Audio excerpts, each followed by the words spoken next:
Right people, this is me, DWF, and this is my Backlash 2009 predictions. I'd just like to say that TNA Lockdown was the nuts, was fantastic pay-per-view, and it smacked WrestleMania. TNA is the way forward. Right, the first match I'm going for is CM Punk versus Kane. Now on Raw, CM Punk beat Kane cleanly. Now, to beat Kane, unless you're as big as him or as strong as him or whatever, then it's a pretty good win, really, to beat Kane. So, and to beat him cleanly as well is good. It should be like, considering the ECW people, they should be representing it and do some sort of hardcore match, or just do a spot in the match that you're like, whoa, that was good. Like choke something for the table or something after it. They should do something like that. But as far as who's going to win it, I'd probably say Kane, to be fair, because CM Punk beat him the week before, unless it probably will be CM Punk, because if they're doing it right, you know, he's the younger talent, he's the guy that should be pushed over Kane, because he's the old guy, you know, he's like 40 odd now, Kane, so realistically, yeah, I'll go CM Punk. Going for Ricky Steamboat, who at WrestleMania, without a doubt, put on the performance of the night. I reckon Ricky Steamboat, obviously apart from Shawn and Undertaker, I'm taking nothing away from them boys. Ricky Steamboat, for what he done, was the bollocks. He's fighting fucking Chris Jericho at Backlash. They've had this rivalry going last since WrestleMania, before WrestleMania. They had that match on Raw, whereas the bad guys versus the good guys, and the good guys won, Ricky Steamboat won, put on another good show. But realistically, I don't know, if he's going to do like a year, that'd be pretty sick. If Steamboat done a like a year there, I think that'd be pretty cool, but whether he can do it or not, that's the question, isn't it? I reckon, I want Steamboat to win, personally, but I reckon Jericho will probably win. And I reckon it'll be Steamboat's last match as well, probably. We're moving on to Matt Hardy, fighting his brother, Jeff Hardy. This is another long rivalry, been going since before WrestleMania.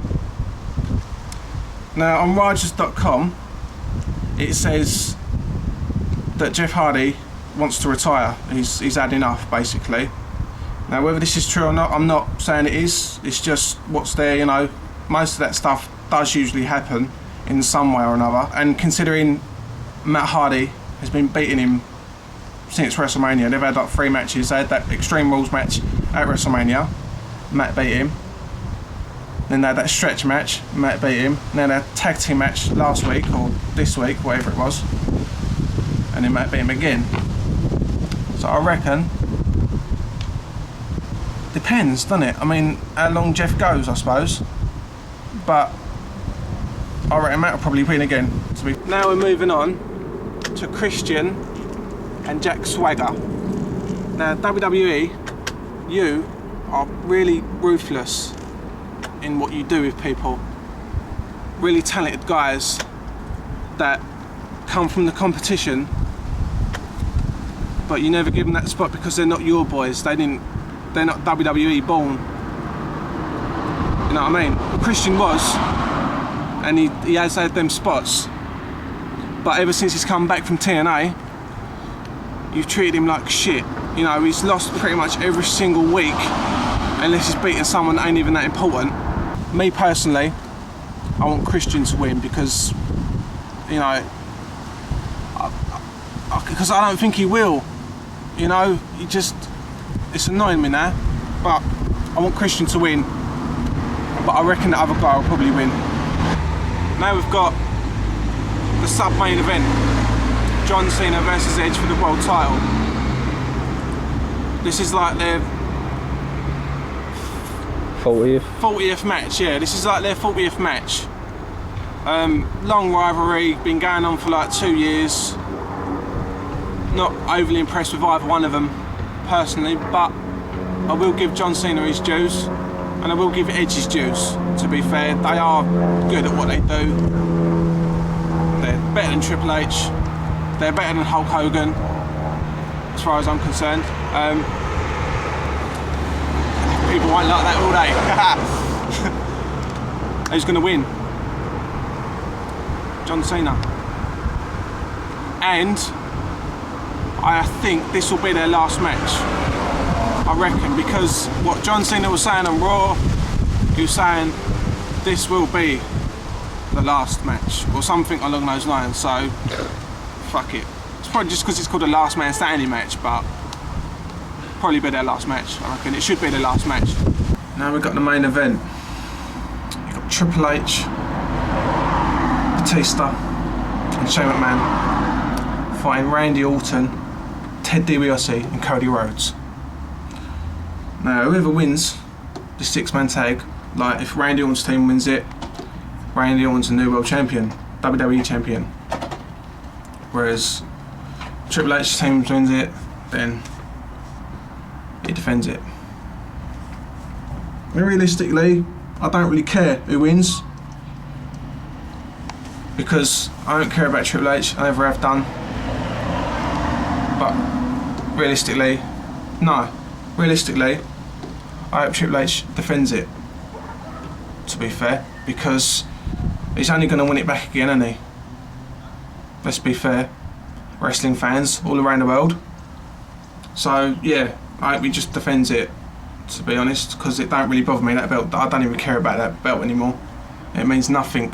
It's like, what are you guys thinking? I mean, look, fucking TNA Lockdown, yeah, you had that triple threat, yeah, against fucking Taylor Wilde, Awesome Kong and Angelina Love, yeah, which was a fantastic little wrestling match. What those girls done was amazing. They took some good bumps, they done some good spots, and they had a good wrestling match, and they told a good story. And you ain't even got a Divas match at fucking Backlash. You ain't got an IC title match, you ain't got a US title match, you ain't got the tag team titles on the line. At Lockdown you had 2 tag team titles on the line, and you can't even do one, like with Carlito and his mate and fucking John Morrison and Miz. That had been a fat opening little match. I'd like to say that personally, as a wrestling fan. But you guys don't do it. You do shit things like with this fucking Santino Marella and Carly. What the fuck's all that about? Kissing each other. What's that? How's that wrestling? How's that entertaining? How do people find it entertaining? I don't get it. I know I have a bit of rant and rave, but it's because I'm passionate about it. You know, that's what it's all about. Let you guys know what it's all about. And it's not about that kissing thing. It's about quality matches, like that tag team match at Lockdown as well, with 3D and B Money Inc. That was quality, mate. It's a quality little wrestling match. All of their matches were quality. And that's fucking Christopher Daniels. A lot of you guys might not know this, but he actually wrestled 2 matches that night. Yeah, he was suicide because that Kasabian guy was injured or whatever. I don't actually know the story behind that, but he was pretty just injured. But yeah, big up to you, fucking Christopher Daniels, doing 2 matches. That's that Ring of Honor stuff, mate. That's how you can do that. You've got that endurance, mate. That stuff behind you. My rating of this pay-per-view, I don't think it's going to be that good, because you haven't got guys like I said, you know, like your divas. You don't use divas properly at all. You don't use your IC title properly. Your US title, you know, you should be doing stuff with them belts, man. Between 5 and 6, you know, pushing it. 7, depends what Christian does, you know what I mean? If Christian wins, then that'll probably push it to 7, just because he's won a match at a pay-per-view. You know, it'll be like that extra surprise if Christian wins. ECW champion. Eh? It'll be oh ECW yeah, blatantly, yeah. That's why it's all about Christian winning, isn't it? It's for the ECW title. Yeah, go on, Christian, man. It's all about you winning that. Without doubt. Yeah. Will Backlash be better than TNA Lockdown? No, it fucking won't, and I can tell you that now for a fact that it won't be.